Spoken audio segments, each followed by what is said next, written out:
தந்தை மகன் தூயாவின் பெயராலே ஆமேன். மத்தேயு எழுதிய நற்செய்தி வாசகம் அதிகாரம் 11 இறைவசனங்கள் 28 முதல் 30 முடிய. அக்காலத்தில் இயேசு கூறியது: பெருஞ்சுமை சுமந்து சோர்ந்திருப்பவர்களே, எல்லாரும் என்னிடம் வாருங்கள், நான் உங்களுக்கு இளைப்பாறுதல் தருவேன். நான் கனிவும் மனத்தாழ்மையும் உடையவன். ஆகவே என் நுகத்தை உங்கள் மேல் ஏற்றுக்கொண்டு என்னிடம் கற்றுக்கொள்ளுங்கள். அப்பொழுது உங்கள் உள்ளத்திற்கு இளைப்பாறுதல் கிடைக்கும். ஆம், என் நுகம் அழுத்தாது, என் சுமை எளிதாயுள்ளது என்றார். ஆண்டவரின் அருள்வாக்கு. கிறிஸ்துவே உமக்கு புகழ். அன்பான சகோதர சகோதரிகளே, இன்று பொதுக்காலம் 15ஆம் வாரம் ஜூலை 18ஆம் தேதி 2024ஆம் வருடம் வியாழன்கிழமை. இன்றைய நட்சத்திர பாரு நம்ம இயேசு கிறிஸ்து ஆண்டவர் உலகத்தில் இருக்கிற எல்லாருக்கும் தெரிஞ்ச ஒரு வசனம். என்ன வசனம்? பெருஞ்சுமை சுமந்து சோர்ந்திருப்பவர்களே, எல்லாரும் என்னிடம் வாருங்கள், நான் உங்களுக்கு இளைப்பாறுதல் தருவேன். ஓகேங்களா? இந்த வசனத்தை யாரோ சொல்லலை. ஓகேங்களா? எதுலேயோ இல்லை, பைபிளில் இருக்குது. ஏசப்பா சொல்லியிருக்காரு. ஓகேங்களா? அதுவும் பாருங்கள், நம்ம எல்லாருமே வாழ்க்கையில் பல சுமைகளை சுமந்து தான் வாழ்ந்துருக்கோம். கரெக்டுங்களா?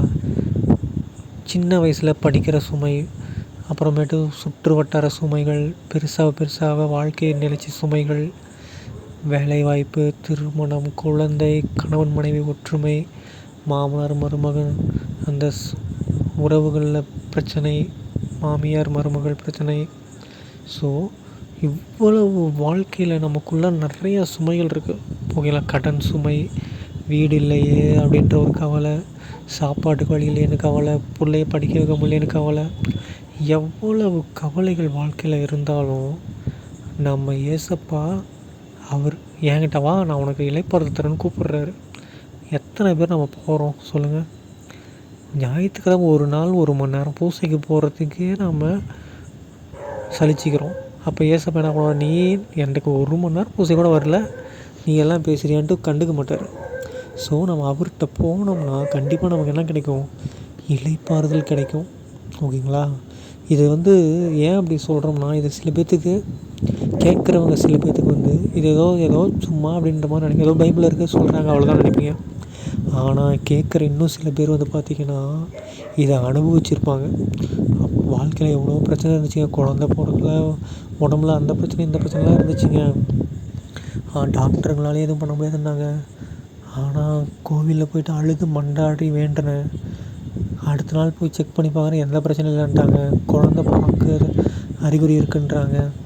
ஸோ எவ்வளவோ பேர் அனுபவித்தவங்க இதை இந்த வசனத்தை ஒரு பொக்கிஷமான வசனமாக பார்ப்பாங்க. அனுபவிக்காதவங்க தான் எப்போ ஓட அப்படின்னு நினைப்பாங்க.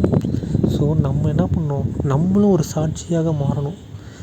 யாருக்கோ சாட்சியாக இருக்கிறத விட, எங்கள் கட்சி தலைவர் ஓட்டு போது நான் 6 சாட்சின்ற மாதிரி இருக்கிறத விட ஏசப்பாவுக்கு சாட்சியாக இருங்க. ஏன்னா வழியும் உண்மையும் வாழ்வும் அவர் தான். அவர் வழியாக இல்லாமல் நாம் விண்ணகத்துக்குள்ளே நுழைய முடியாது. கரெக்டுங்களா? அண்ட் அது மட்டும் இல்லாமல் அவர் காட்டுற கட்டளைகள் கம்மி தான். இப்போ நீங்கள் ஒரு இடத்துல வேலை செய்கிறீங்க, உங்கள் மேனேஜர் எவ்வளோ வேலை சொல்லுவார், எவ்வளோ ரூல்ஸ் இருக்குது ஒரு மேனேஜ்மெண்ட்டில், அவ்வளோவும் பண்ணாலும் உனக்கு மாதம் அதுக்குரிய அமௌண்ட்டு கிடைக்கும். ஓகேங்களா? அதுவும் நீ உன்னையே வருத்தி அவ்வளோ கஷ்டப்பட்டு ஒரு குறிப்பிட்ட உங்களுக்கு சம்பளம் கிடைக்கும். ஆனால் நம்ம ஏசப்பாவோட முகம் கம்மி தான். அன்பு செய்ய, நல்லவனாக இரு, இறை கடவுளுடைய திருமணத்தின் படி நடந்துக்கும். ஸோ இந்த மாதிரி சிம்பிளான விஷயங்கள் தான் அவர் சொல்கிறது. அதை நாம் ஏற்றுக்கிட்டு பண்ணோம்னா, ஏன்னா அந்த விஷயம் நம்மளை ரொம்ப கஷ்டப்படுத்தாது. ஓகேங்களா? ஏன்னா அன்பு செஞ்சுட்டு போகிறது ரொம்ப ஈஸி. கோவப்பட்டு அந்த கோபத்தில் வார்த்தையால் வெளியிட்டு, கையெல்லாம் அடித்து, முகங்கள் காயப்பட்டு, உடம்பு காயப்பட்டு, உடலாலையும் உள்ளத்தாலையும் வேதனைப்படுறதுக்கு மன்னிச்சுட்டு போயிடலாம். அன்பு செஞ்சுட்டு போனோம்னா ஈஸி. அதனால் நமக்கு எந்த கஷ்டமும் இல்லை. பேசுகிறவன், கத்துறவன், திட்டுறவன் போயிட்டே இருக்கணும். கரெக்டுங்களா? ஸோ அவருடைய முகம் நம்மளை கண்டிப்பாக காயப்படுத்தாது, அது எளிதாக இருக்குது. ஸோ இயேசு கிறிஸ்துவை பின்பற்றி நம்முடைய சுமைகளை நாம் இறக்கி வைப்போம். தந்தை மகன் தூயாவின் பெயராலே ஆமேன். இயேசுக்கே புகழ், இயேசுக்கே நன்றி, மரியே வாழ்க. இயேசுவின் ரத்தம் ஜெயம். ஹல்லேலூயா. Praise the Lord.